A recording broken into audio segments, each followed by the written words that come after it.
तो गाइस कैसे हैं आप सभी। स्वागत है आप लोगों को परफेक्ट वर्ल्ड के नए हिंदी नॉवल एक्सप्लेनेशन वीडियो में। तो चलिए एपिसोड को स्टार्ट करते हैं। एपिसोड के स्टार्टिंग में हमें दिखाया जाता है ये आवाज़ आखिरकार आई कहाँ से थी। शुरू तो बस हल्की सी सुनाई दी थी, धीरे धीरे बहुत ही ज़्यादा थी, कान फाड़ देने वाली बढ़ गई थी, भारी हो चुकी थी आवाज़। बदलाव इतना अचानक था कि दिल तक धड़क उठा था। रीइंकार्नेशन पुल, क्या इसके अंदर एक और नई दुनिया हो सकती है। सी हाउ झील के पीछे बिल्कुल नीचे खड़ा था। उसकी आंखों में शौक के इंप्रेशन थे। वो ध्यान से हर तरफ देखने लगा। गोल्डन लायन की हालत और बुरी थी। वो बिल्कुल थका हुआ बेजान सा लग रहा था। उसकी करंट स्ट्रेंथ इतनी नहीं थी कि वो लेग बॉटम तक आ सके। इसलिए सिर्फ बच पाया था बस सिर्फ इसलिए बच पाया था, ठीक है, क्योंकि उसमें इंसेंट मॉन्क ब्लड लाइन थी। इसी वजह से उसे यहाँ तक प्रोटेक्शन मिली थी। लेकिन अब उसकी चोट इतनी गहरी थी कि ये जगह जिससे वो पहले हार्मोनाइज करता था अब उसे भी बर्दाश्त नहीं हो पा रही थी। सिंह ने एक लाइट स्क्रीन बनाई ताकि गोल्डन लायन मर न जाए। उसी पल सिंह की आंखें अचानक उठी। नीचे से आ रही है नीचे से आ रही है आवाज, ठीक है, वो सौर हो गया। आवाज लेक के बॉटम के नीचे से आ रही थी, उन हड्डियों के ढेर के नीचे से आ रही थी। और जैसे जैसे वो सुनता गया आवाज़ और क्लियर होती गई। अब वो बिल्कुल पहचान नहीं जा सकती थी। सिंह थोड़ा हिचकिचा गया। लेग बॉटम पर लाखों सूखी हड्डियां पड़ी हुई थी। ये सब उन महान मॉन्क्स की थी जो यहाँ मर चुके थे। क्या उन्हें हटाना चाहिए, सोचता है सिंह। कुछ हड्डियां तो गोल्डन थी। लगता था ये मॉन्क उन मॉर्टल मॉन्क्स की रह चुकी थी। आखिरकार सिंह ने डिसीजन ले लिया। जब वो एंशिएंट बुद्धा को 18 स्लैब्स झेल चुका था तो अब इन हड्डियों से कोई मेंटल प्रेशर नहीं बचा था। हाँ, मतलब इनहेरिटेंस तो उसे मिल चुका था तो क्या बचेगा, ठीक है। गोल्डन लायन को भी आगे धकेल दिया गया। उसे मजबूरी में हड्डियां हटानी पड़ी ताकि एक रास्ता खुल सके। ये जानवर नहीं यार, हाँ, ये जमावदाव इतना भयानक था कि जब सिंह ने 100 मीटर तक खुदाई की तो वहां भी सिर्फ हड्डियां ही बची हुई थी। उसका दिमाग सुन्न हो गया। आखिरकार 108 मीटर नीचे जाकर वो बॉटम तक पहुंचा। नीचे एक रॉक केव थी, बहुत ही गोल्डन नहीं, बहुत ही एंशियंट केव आपस में जुड़ी हुई थी, बिल्कुल मधुमक्खी के छत्ते के जैसी। टाँ टाँ टाँ अचानक नीचे से पैरों की आवाज आहट आई। सिंह का दिमाग तुरंत अलर्ट हो गया। यहाँ तो लेक वाटर भी है, फिर ये पैरों की आवाज कैसे। मतलब लेक में वाटर तो है पर पैरों की आवाज कैसे आ रही है। होता है ना पानी में आवाज नहीं है, तो वैसे ही गोल्डन लायन भी कांप गया। क्या यहाँ और भी क्रिएचर्स हैं, ये क्वेश्चन मार्क है सभी का। लोहे की जंजीरों की आवाज फैटन सैकल जैसे गहरी जमीन के अंदर से कोई चल रहा हुआ आ रही थी। दिल दहला देने वाली मंजर। ऐसा लग रहा था जैसे ये जगह अंडरवर्ल्ड से जुड़ी हो, मानो ऐसा कोई भयानक क्रिएचर जंजीरों से बंधा हो धीरे धीरे पास आ रहा था। आगे चल रास्ता दिखा। सिंह ने गोल्डन लायन को आगे धक्का दिया। ये रीइंकार्नेशन पुल उसकी सोच से भी ज्यादा अजीब निकला। अंडरग्राउंड केव्स हर तरफ फैली हुई थी। अचानक गोल्डन लायन के बाल खड़े हो गए। उसका पूरा शरीर कांप उठा जैसे उसने कुछ बहुत ही भयानक देख लिया हो। फिर सिंह ने भी देखा। अंधेरी गुफा में एक ट्रूप चल रही थी। उनके चेहरे पर कोई जान नहीं थी। उनके शरीर जंजीरों से बंधे हुए थे। एंशियंट कॉप्स या यिन सोल्जर्स कौन थे ये। सिंह अंदर ही अंदर हिल गया। या फिर अनडेड नाइट्स, या क्या ब्यूरल रीजन से आए थे। ये सवाल घूम रहे थे सभी के दिमाग में। अंधेरे में जंजीरों की आवाज कानों में गूंज रही थी। लोहे की जंजीर गोल्डन लाइट छोड़ रही थी, बिल्कुल अंडरवर्ल्ड के मुर्दे जैसे। ये सब बहुत ज्यादा वियर था। सिंह अलर्ट हो गया, देख रहा था, लेकिन गुफा इतनी खुली नहीं थी। ट्रूप अंधेरे में गायब हो गई। उनके पीछे चलो। काफी देर चुप रहने के बाद सिंह ने बोला। गोल्डन लायन हिचकिचाया। तुम पागल हो क्या, उसने कहा। यह जगह अगर ब्यूरियल रिलियम नहीं होती तो सीधे अंडरवर्ल्ड है। मतलब ब्यूरियल मतलब ये अंडरवर्ल्ड से कनेक्टेड है, ठीक है। यहाँ जाना मतलब खुद की मौत बुलाना था। सिंह ने बस ठंडी नजर से देखा। गोल्डन लायन के पास कोई ऑप्शन नहीं था। वो मरना नहीं चाहता था और इस तरह मजबूरी में आगे बढ़ा। 1 घंटा बाद गोल्डन लायन का चेहरा डर से सुन्न हो गया। उसे लग रहा था जैसे वो नरक में आ गया है। हर तरफ जंजीरों में बंधे ट्रूप्स सब एक ही तरफ चल रहे थे। यह इन सोल्जर्स का इलाका है। गोल्डन लायन बुरी तरह डरा हुआ था। सी हाउ चुप रहा। वो पीछे पीछे सब ऑब्जर्व कर रहा था। इन अचानक सी हाउ रुक गया। उसने एक बहुत बड़ा एंशिएंट बीस्ट देखा और वो उसे पहचान में आ गया। ये वही हेवनली बीस्ट फॉरेस्ट की क्रीचर था। और वो यहाँ कैसे? Into a great one. Golden lion भी हैरान रह गया। उसने एक बुजुर्ग को पहचान लिया था। वो वही था जो सी हाउ का पीछा कर रहा था। अब वो भी इन सोल्जर के बीच बेजान चल रहा था। सी हाउ को समझ नहीं आ रहा था। ये नॉर्मल लॉजिक से परे थी। जब एंशिएंट बीस्ट ने रोर किया तो सब कुछ तबाह हो जाना चाहिए था। बॉडीज और सोल्स सब मिट जानी चाहिए थे। फिर ये लोग यहाँ आए कैसे? सिर्फ यही सवाल था। आगे बढ़ते बढ़ते और भी लोग दिखे, और भी हेवनली बीस्ट। सब सरफेस के फॉरेस्ट थे सरफेस के फॉरेस्ट से सब यहीं आए थे। ठीक है। आखिर एक अर्दन केव का आखिरकार इस केव का एंड हुआ। ठीक है।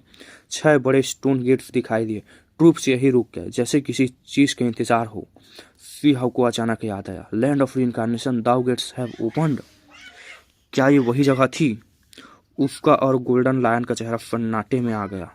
क्या ये सच में रीइंकार्नेशन थी? क्या ये मूर्ति अगले जन्म लेने जा रहे थे? ये सवाल सबके दिमाग में था। तब सी हाउ का चेहरा जम गया। उसने देखा हेवनली माउस, वही क्रिएचर जो उसके पीछा कर रहा था, जिसे एक मिस्टीरियस एंशिएंट ट्री की सूखी डाल ने मार दिया था। मरते वक्त उसने कहा था, मैं रीइंकार्नेशन की तरफ जा रहा हूँ। और अब वो यहीं खड़ा था। ये यहीं आ गया। सी हाउ समझ नहीं पा रहा था।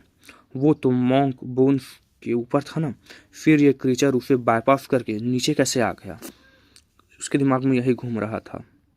उसका दिमाग काम करने लगा। क्या एंशिएंट बीस्ट के रोर के बाद फॉरेस्ट के सारे मरे हुए लोग यहाँ भेज दिए गए? यह बात बहुत ही ज़्यादा डरावनी थी। देखो गाइस, ये बहुत ही पेचीदा लिखा, पता है राइटर ने इन सबको सभी बातें क्लियर नहीं रखी है। ऐसे ऐसे मतलब ना पॉइंट्स को छोड़ दिया है इसने। ठीक है, मैं समझाने की कोशिश करूंगा। मतलब सी हाउ को देखो, नीचे आया, उसे मतलब रीइंकार्नेशन मिले, यानी होता है ना कि रीइंकार्नेशन साइकिल में जाते हैं सभी लोग, ऐसे हो रहे हैं। ठीक है, यहाँ पर वही किस्सा चल रहा है। तो फॉरेस्ट में जितने लोग मरे थे सब यहाँ रीइंकार्नेशन ले रहे हैं। अब ऐसा ही तो कॉन्सेप्ट दिखाया जा रहा है। अब आगे क्या कहते हैं हमें पता चलेगा। हेवनली माउस ने कहा था, यहाँ आकर आइडेंटिटी खो जाती है। शायद ये सब क्रिएचर पहले ही होश खो चुके थे। क्या ये एंशिएंट मॉन्क ब्लड लाइन की बनाई हुई रीइंकार्नेशन है? सी हाउ का शरीर ठंडा पड़ गया ये सोचते ही, लेकिन साथ ही उसके मन में गहरा रिस्पेक्ट भी था। इतने क्रीचर मरे, बॉडीज तक नहीं बची, फिर भी यहाँ दोबारा दिख रहे थे, चाहे सिर्फ बेजान सोल्जर्स के रूप में ही क्यों न हो। दाव गेट्स खुल रहे हैं। वही भारी आवाज दोबारा गूंजी थी, होंग। 6 स्टोन गेट्स एक साथ खुल गए। प्राइमर कयोस बाहर उमड़ आया।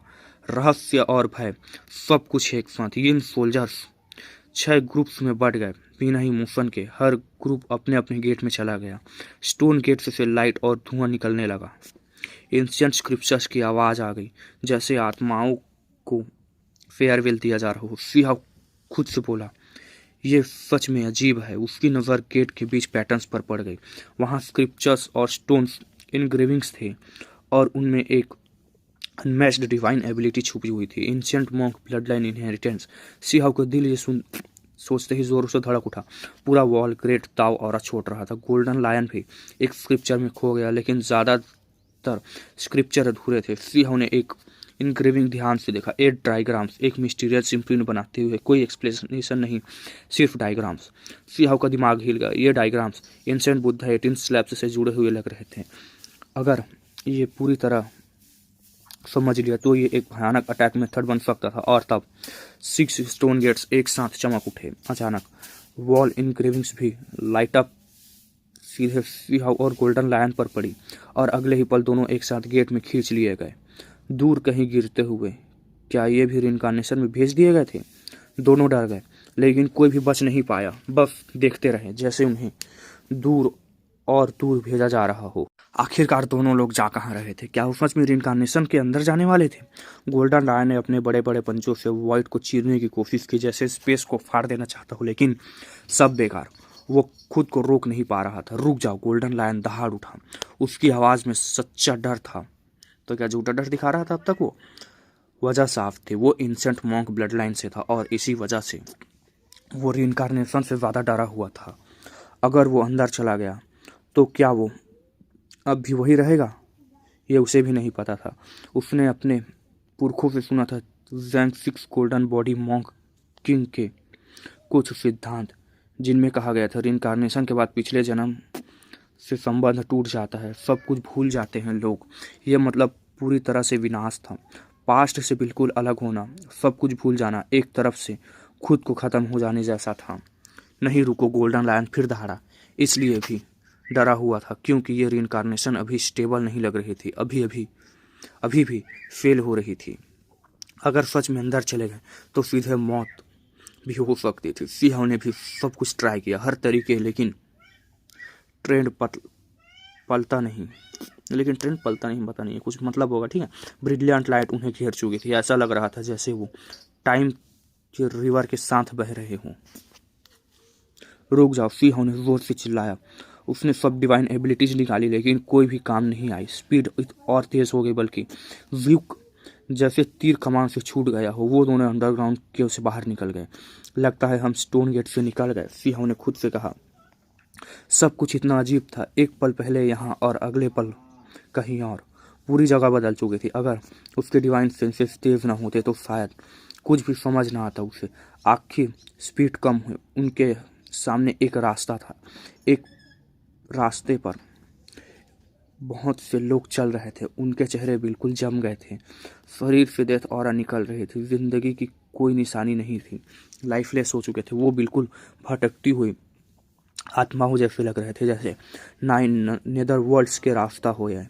सिंह और गोल्डन लायन भी उन्हीं के साथ चल रहे थे। थोड़ी दूर जाकर उन्होंने देखा एक गंदी सी झील और उस पर एक पोंटू ब्रिज, मतलब एक ब्रिज बना हुआ था, ठीक है। सारे कॉप्स उसी ब्रिज से रिवर क्रॉस कर रहे थे। हैं, कहाँ गए? सिंह चौंक गया। जो भी ब्रिज क्रॉस करता वो दूसरी तरफ जाकर गायब हो जाता, जैसे हवा में मिल गया हो। इसी वक्त हेवनली बीस्ट फॉरेस्ट के अलग अलग हिस्सों में एंशिएंट बीस्ट एक के बाद एक वापस दिखने लगे। कुछ ग्रेट कल्टिवेटर्स भी जो बाहर से आए थे। अब उनका कॉन्शियसनेस बिल्कुल क्लियर नहीं था। हेवनली बीस्ट बिल्कुल वही थे जब एंशिएंट बीस्ट ने रोर किया था तो फॉरेस्ट जल गया था। मैग्मा हर जगह बह रही थी। जो सारे क्रिएचर्स जलकर राख हो चुके थे, लेकिन अब सब वापस आ गए थे। मैग्मा गायब था। पहाड़ फिर से खड़े थे। हरा भरा जंगल और मरे हुए क्रिएचर्स भी वापस। ये रीइंकार्नेशन थे, लेकिन ट्रू ग्रेट रीइंकार्नेशन नहीं। ये ज़्यादा एक लिमिटेड प्रिजन की अंदर की रीइंकार्नेशन लग रही थी। गाइस, मुझे जहाँ तक लग रहा है ना, ये लोग वो बोल नहीं रहे थे कि मैं इसमें ट्रैप हूँ, मुझे नया बॉडी मिलेगा माउस करके, जिसने सिंह पे अटैक किया था, वो इसी की बात कर रहा था। साथ तक वो लोग मर रहे हैं और फिर से यहीं आ रहे हैं, ठीक है। ये एक प्रिजन की तरह एक टाइम लूप बन चुका है, मतलब समझ रहे हो ना, टाइम लूप की तरह वैसा ही है। और हमें बताया जाता है इन क्रिएचर्स की हालत बिल्कुल ठीक नहीं थी। कुछ की डिवाइन अवेयरनेस टूटी हुई थी, कुछ की कॉन्शियसनेस पूरी तरह मिटी हुई थी। बस चलती हुई लाशों की तरह थे ये सभी। सिंह और गोल्डन लायन ब्रिज के बिल्कुल पास रुक गए। वो झील के पानी के सामने खड़े थे। ब्रिज पर चढ़ने की हिम्मत नहीं हुई। एक कदम और लाइफ एंड डेथ तय हो जाता, लेकिन जब पीछे मुड़ कर देखा तो दोनों जम गए। पीछे कोई रास्ता नहीं था, सिर्फ और ज्यादा वॉकिंग कॉप्सेस आ रहे थे। चलो, सिंह ने बोला, यह जगह जिंदों को मुर्दा नहीं बना सकती। उसने गोल्डन लायन को आगे धकेल दिया। गोल्डन लायन अंदर ही अंदर गालियां दे रहा था, लेकिन बोल नहीं पाया। बस सोच रहा था, तुम खुद क्यों नहीं जाते? हॉन्ग दोनों अलग थे। हॉन्ग की आवाज के साथ दोनों अलग थे। जो स्केलेटन रिमेन्स थे वो ब्रिज के एंड पर ही गायब हो गए, लेकिन ऐसे ही गोल्डन लायन आगे बढ़ा। उसके शरीर से तेज लाइट फूट पड़ी और वो यहीं से गायब हो गया। सिंह ने यह देखा और बिना रुके एक कदम ब्रिज क्रॉस किया। डिवाइन लाइट चमक उठी। पूरी झील और ब्रिज लाइट अप हो गए। वो एक माउंटेन रिज पर आ गिरे। गोल्डन लायन एक सूखे हुए पेड़ से लटक गया, बिल्कुल हिला नहीं। सिंह जब आया तो सीधे उस पर गिरा और दोनों जमीन पर आ गिरे। सिहाव का चेहरा तुरंत बदल गया। उसकी रीढ़ की हड्डी में ठंडक दौड़ गई। यह जगह बहुत ज़्यादा पहचानी हुई थी। वो सूखा हुआ पेड़ जिसने हेवनली माउस फंसा था, जिसने फॉरेन कल्टीवेटर्स को मारा था, ये वही अजीब एंशिएंट ट्री थी। पहले सिहाव ने इसे दूर से देखा था, कभी पास नहीं आने की हिम्मत की थी, और अब सीधे उसी पेड़ के नीचे खड़ा था। यहाँ पूरी खामोशी थी। पेड़ बहुत बड़ा था, पत्तियां नहीं, पूरी तरह से काला और नंगा, पर कोई पेड़ पौधा नहीं। जमीन गहरी लाल, नरम गीली, बिल्कुल दलदल जैसी। खून! गोल्डन लायन चिल्लाया। क्रेचर्स का खून! उसका गोल्डन फर पूरी तरह खून से रंग चुके थे, मतलब पूरी उसके बालों, जो शरीर पे बाल थे, वो खून से रंगे हुए थे, ठीक है। उसकी घनी माने जैसे खून टपक रहे थे। ये दलदल असल में खून से बनी थी। इतने सालों बाद भी सूखी नहीं। सोचो कितने क्रिएचर्स मरे होंगे यहाँ पर। एंशिएंट ट्री इसी खून में जमा हुआ था, उसकी जड़ें इसी में घुस हुई। तो जो देखो, ये सीन बिल्कुल एबनॉर्मल था। गोल्डन लायन बहुत अलर्ट हो गया। इस जगह पर उसे बहुत बुरा फीलिंग आ रही थी, जैसे कोई बड़ी मुसीबत सामने हो। और ऊपर से सिहाव अभी भी उसके ऊपर बैठा हुआ था, खुद बिल्कुल साफ, और लायन पूरा खून से डूबा हुआ। तुम नीचे उतरोगे? गोल्डन लायन ने गुस्से में दहाड़ा। अगर वो सिहाव को हरा सकता तो कब का जान ले चुका होता सिहाव की। लेकिन वो नहीं चाहता था यही मर जाना। वो बदला लेना चाहता था, इसलिए सब बर्दाश्त कर रहा था। मेरा माउंट बनना तुम्हारी किस्मत है, सिहाव ने अकड़ के साथ कहा। हजारों साल बाद तुम्हारी क्लैन के लिए ये गर्व की बात कहलाएगी। गोल्डन लायन आग बबूला हो गया ये सुनकर। उसका शरीर गोल्डन लाइट से चमक उठा, जैसे एक गोल्डन सन हो, और उसी लाइट में सिहाव और ज्यादा डिवाइन लग रहा था, जैसे एक इमॉर्टल बुद्धा अपने माउंट पर बैठा हो। लेकिन गोल्डन लायन फिर भी झुक गया, दिल में बस बदले का इरादा लिया। वो क्या है? सिहाव ने काले इंसेंट पेड़ की तरफ देखा और पूछा। उसके दिल अजीब सा हो रहा था। और तब उसने देखा एक सूखा हुआ क्रेचर पेड़ की डाल पर लटका हुआ था, पूरा सूख चुका, चेहरा पहचानना मुश्किल। Blue gold sable! Golden lion भी देखकर सांस खींच गया। ये एक भयानक वॉर बीस्ट था, एंशिएंट मॉन्क ब्लड लाइन का। अब उसका नीला गोल्डन फर बिल्कुल मुरझा चुके थे, लकड़ी के जैसे। लड़की बढ़ रहा हूं मैं बेटे। और भी है। सिंह ने ऊपर देखा, और ऊपर एक स्केलेटन लटक रहा था, कपड़े फटे हुए, हड्डियां बाहर। ग्रेट इमिनेंट मॉन्क, इसकी कल्टीवेशन सेल्फ रिलीज रेलम के ऊपर थी। गोल्डन लायन ये देखकर घबरा गया। उसके सूखे शरीर पर भी हल्की सी गोल्डन ग्लो थी। ये बुद्धिस्ट गोल्डन बॉडी का निशान था। वो एक भयानक एक्सपर्ट रहा होगा। उसकी बदन पर स्टार सैंड से बनी कसाई थी, मतलब वही यार टैटूज वैटूज बनाते हैं ना, वही थी, ठीक है। कभी एक रेयर ट्रेजर अब बिल्कुल बेजान पड़ा हुआ था। एक ग्रेट मॉन्क को ऐसे पेड़ पर लटका दिया गया था। ये देखकर दिल कांप उठा। सिहाव और गोल्डन लायन दोनों सीरियस हो गए। वो पेड़ के नीचे घूम घूम कर देखने लगे, और सच, ये सिर्फ 2-4 लाशें नहीं थी, बहुत ज्यादा ही थी। गोल्डन लायन की बॉडी कांपने लगी। उसने एक और क्रिएचर को पहचान लिया, व्हाइट शेड ड्रैगन एलिफेंट। वो चीख उठा। ये sacred beast ancient monk blood line का मॉन्स्टर था। इसका नाम सुनते ही लोग कांप जाते थे, और आज वो भी यहीं लटका हुआ था, सूखा हुआ, बेजान। एंशिएंट मॉन्क ब्लड लाइन का फैक्ट प्रोटेक्टिंग सेक्रेड बीस्ट। इसकी हिस्ट्री इतनी बड़ी थी कि एक्सपर्ट्स भी माना जाता था, वरना इसे सेक्रेड बीस्ट का दर्जा कैसे मिलता। मतलब एक्सपर्ट्स भी इसे मानते थे, ठीक है, इसके लोहा मानते थे, ऐसी बात है। और फिर भी आज ये यहाँ लटका हुआ सूख कर मर चुका था। सिहाव का एक्सप्रेशन तुरंत बदल गया। उसकी नज़र उस सूखे हुए आसमान के नीचे को छूने वाले पेड़ पर जम गई। गोल्डन लायन और भी ज्यादा सतर्क हो गया। उसे इस जगह से बहुत बड़ी डेंजरस ऑरा महसूस हो रही थी। पेड़ पर सिर्फ एक नहीं, अनगिनत लाशें लटकी हुई थी। न जाने कितने एरा बीत चुके थे। ये सब के सब मुरझा चुके थे, सिर्फ हड्डियां और सूखा हुआ मांस बचा था। पूरा पेड़ एक ही भयानक कब्रिस्तान बन चुका था। गोल्डन लायन के रोम रोम में ठंडक दौड़ गई थी। गुस्सा भी था और डर भी, क्योंकि उसने एक और जाइंट देखा था, एक लायन बिल्कुल उसी के रेस का, फियरलेस लायन। वो एंशिएंट लायन छोटे पहाड़ जैसा था, कभी बेहद मेजेस्टिक रहा होगा, लेकिन अब सूख चुका था। पेड़ की एक डाली पर गर्दन में फंसी हुई थी, मतलब वही गर्दन से लटका हुआ था, ठीक है। उसकी मौत बाकी सबसे ज्यादा दर्दनाक थी। मेरा एंसेस्टर गोल्डन लायन गुस्से में कांप उठा। वो दौड़कर उसे नीचे उतारना चाहता था। पागल मत बनो, सीहाव की आवाज ठंडी लहजे में आई।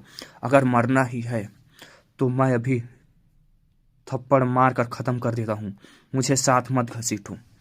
गोल्डन लायन की आंखें लाल हो गई। हमारे एक एंसेस्टर अचानक गायब हो गए थे। वो अपने समय में बेहद पावरफुल माने जाते थे। मैंने कभी नहीं सोचा था कि वो यहाँ इस हाल में मरे होंगे।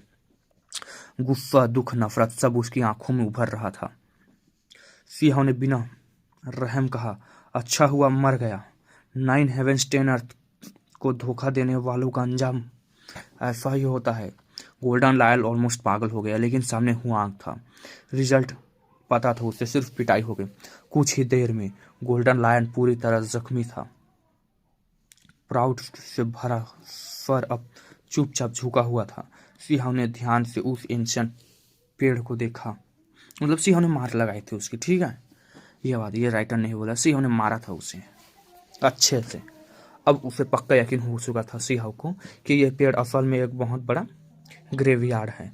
लाशें लटके हुई थी, कुछ बिल्कुल सोल के बिना, पूरी तरह मरे हुए। उसके दिमाग में एक ही थॉट आया, क्या नीचे जो ब्लड स्वैम्प है वो इन्हीं सब की वजह से बना है? गोल्डन लायन भी देखते देखते चौंक गया। ये पेड़ कहीं एंशिएंट बोधि ट्री तो नहीं? एंशिएंट मॉन्क ब्लड लाइन के पास कभी एक बोधि ट्री होता था, हमें बताया जाता है। उसके नीचे बैठकर कल्टीवेशन करना मतलब दाव को आसानी से समझना था। लेकिन वो पेड़ कभी हरा भरा होता था, डिवाइन लाइट से भरा हुआ, आसमान तक रंग बिरंगी लाइट छोड़ता हुआ। ये पेड़ बिल्कुल अलग था, ब्लैक और बेजान, भयानक। एंशिएंट मॉन्क ब्लड लाइन का बोधि ट्री। सिंह ने थोड़ा सोचा, फिर ये पूरा ब्लैक कैसे हो गया? ये लाइटनिंग का काम तो नहीं लगता, कहीं ऐसा तो नहीं? गोल्डन लायन धीरे से बोला, डिवाइनिटी खत्म हो गई और डार्क एट्रीब्यूट पावर ने इसे खा लिया। मतलब वही यार, करप्शन के साथ ये वो करप्ट हो गया, ठीक है। वो सिंह को समझा नहीं रहा था, वो खुद जवाब ढूंढ रहा था। उसके एंसेस्टर ने 9 हेवेंस को छोड़कर दूसरी तरफ भागकर एक चीज चाहिए थी, एंशिएंट बोधि ट्री। कहा जाता था इमॉर्टल मॉन्क किंग ने इसी के नीचे दाव अचीव की थी। एक हायर को इसे ढूंढने भेजा गया और वो कभी वापस नहीं आया। आज सच सामने था, वो यहीं लटक कर मर गया था। शायद जमीन का खून इस पेड़ ने पी लिया था, इसलिए डिग्निटी सड़ गई। गोल्डन लायन ने कहा। सिंह को लगा इस पेड़ के साथ कुछ बहुत बड़ा हुआ था। लोग कहते हैं इसके नीचे कल्टीवेशन से चमत्कार होते हैं। कल्टीवेशन करने से मतलब? गोल्डन लायन ने उकसाते हुए कहा, ट्राई करना चाहोगे? सिंह ने सीधा कहा, बात में दम तो है। गोल्डन लायन थोड़ा घबरा गया, फिर लालच दिया, ये ट्री शायद इनहेरिटेंस इम्प्रिंट रखता हो, एंशिएंट मॉन्क ब्लड लाइन की पूरी विरासत। फिर ठीक है। सिंह शांत था। तुम यही बैठकर कल्टिवेट करो, एंशिएंट बुद्धा 18 स्लैब समझने की कोशिश करो। गोल्डन लायन का मुंह खुला रह गया ये सुनते ही। मना मत करना। सिंह की आंखें ठंडी हो गई। नहीं तो सोच लो माउंट बनने लायक हो या नहीं। मजबूरी में गोल्डन लायन बैठ गया। जैसे ही उसने स्टार्ट किया, अचानक वो चीख उठा, जमीन पर लोटपोट हो गया, सर पकड़कर चीखने लगा, खून बहने लगा। सिंह तुरंत नीचे उतरा और कहा, क्या हुआ? गोल्डन लायन की भावों के बीच दरार पड़ गई थी। काफी देर बाद बोला, इस पेड़ में कुछ गलत है। सिंह ने उसे सील कर दिया, फिर खुद बोधि ट्री के नीचे बैठ गया।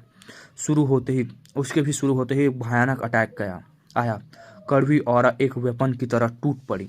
सिंह के माथे से खून बहने लगा। पर वो टिका रहा। उसने एक एंशिएंट बैटल फील्ड देखा है, एक्सपर्ट्स लड़ रहे थे, खून बरस रहा था, इसी पेड़ पर गिर रहा था। ये पेड़ खून में नहाया और लाल हो गया।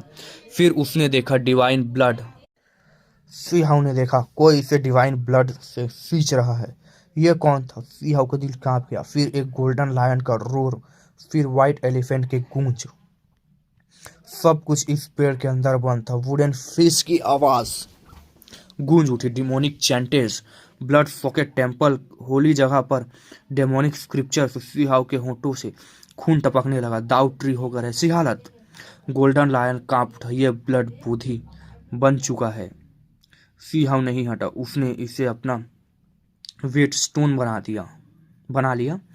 उसके सामने मोनेस्ट्री के दरवाजे खुल गए। स्क्रिप्चर पवेलियन एक गलती और सब कुछ डार्कनेस में डूब जाता। इस वक्त ब्लड बोधी, जो कभी एक अनमैच्ड प्रीशियस ट्री था, अब पूरी तरह करप्ट हो चुका था। पर फिर भी सीहाऊ यही बैठा हुआ था।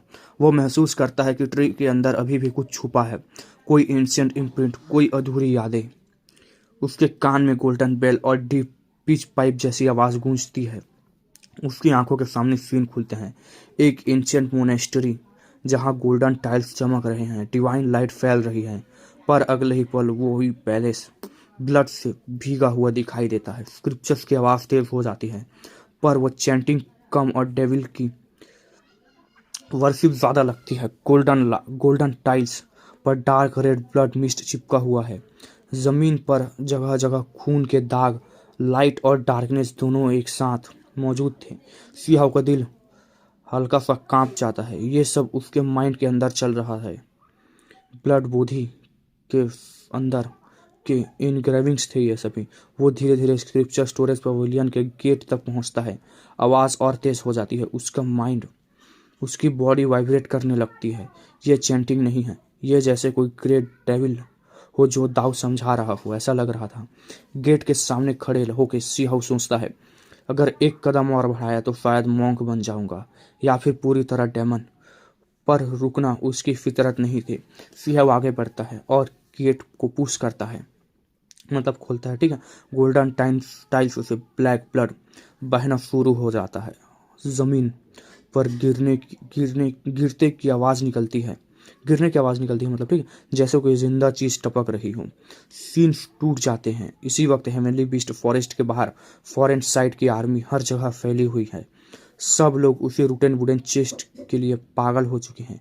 कोई शौक में बोलता है, फॉरेस्ट तो पूरी तरह डिस्ट्रॉय हो चुका था, फिर ये ग्रीनरी कैसे वापस आ गई? अभी थोड़ी देर पहले मैग्मा कोलैप्स, डिस्ट्रक्शन और अब फिर से लस्ट ग्रीन फॉरेस्ट। सबको अजीब लगता है। एक स्कारलेट हेयर्ड एल्डर आगे आता है और पूछता है, हमारा आदमी, उनका क्या हुआ? मतलब जो भेजे थे उनका क्या हुआ, ठीक है। स्काई के ऊपर कुछ फिगर्स खामोशी से बैठे हुए हैं। सुप्रीम बीइंग स्काई से घिरे हुए। सिर्फ उनकी मौजूदगी ही प्रेशर बना रही थी। रिपोर्ट आती है, माउंटेन फॉरेस्ट से पूरा कांटेक्ट कट हो गया है।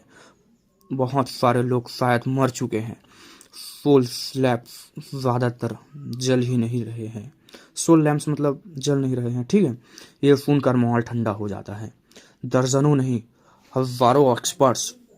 फिर कोई घबरा कर पूछता है, एम्परर क्लैन का यंग इनहेरिटर जिंदा है? गु क्लैन का? वो भी? सब थोड़ा सांस लेते हैं। फिर सवाल आता है, हुआंग का क्या हुआ? कुछ पल खामोशी छा जाती है। फिर जवाब आता है, उसकी सोल लैंप ही नहीं है। लेकिन अगर वो उस एरिया में था तो लॉजिकली वो मरा होना चाहिए पहले से, ठीक है। कुछ लोग मन ही मन मान लेते हैं हुआंग मर चुका है। पर वुडन चेस्ट का सवाल अभी बाकी है। चेस्ट को ढूंढो, ये ऑर्डर ऊपर से है। एनलन और फुतवो का नाम आता है। कोई दबाते नहीं, कोई डिबेट नहीं होती। ट्रूप्स फॉरेस्ट में घुस जाते हैं। काफी देर बाद दूर से आवाज आती है, फाउंड इट। सब एल्डर्स एक साथ हिल जाते हैं। चेस्ट लाओ। मैसेंजर भागते हुए बोलता है, चेस्ट नहीं, हुआंग मिल गया है, जिंदा है। मतलब उन्हें लगा कि चेस्ट है पर हमें हुआंग मिला है, बोल रहा है, ठीक है। पूरा क्राउड ये सुनते ही फ्रीज हो जाता है और अगले ही पल गुस्सा, हंड्रेड्स ऑफ कल्टिवेटर्स मर गए और जिसके लिए गए थे वो जिंदा है। किलिंग इंटेंट फट पड़ती है। हुआंग को मार डालो, उसका सर काट दो, इस बार जिंदा मत छोड़ना, यही आवाज़ें गूंज उठती है। कुछ लोग शांत रहकर सोचते हैं यह पॉसिबल कैसे हुआ, पर गुस्सा ज़्यादा भारी है। रिपोर्ट आती है हुआंग एक वाइथर्ड एंशिएंट ट्री के नीचे बैठा हुआ है, कल्टीवेशन कर रहा है। सबकी आंखें रेड हो जाती हैं। सराउंड करो उसे, घेर लो पूरी तरह से, इस बार भागने मत देना। He is finished. और इसी गुस्से के साथ सब लोग उस जगह की तरफ बढ़ने लगते हैं जहां ब्लड बोधी के नीचे सिहाव अकेला बैठा हुआ है और पूरी दुनिया की तरफ बढ़ रही है, और पूरी दुनिया उसकी तरफ बढ़ रही है। ठीक है, तो इस एपिसोड को यहीं तक रखते हैं और देखेंगे क्या होगा। ये चैप्टर्स ना बहुत लंबे लंबे है। ठीक है गाइस, मतलब ना राइटर ना यानी सस्ते ऐसे करके लिख रहा है, चैप्टर्स को कुछ अधूरे अधूरे कर रहा है, सिहाव को एनलाइटमेंट मिल रही है कि क्या किसी को कुछ नहीं पता। सब चलिए एपिसोड को देखेंगे कल क्या होगा। मिलते हैं फियरलेस मार्शल गॉड के एक नए एपिसोड के साथ, तब तक के लिए बाय बाय।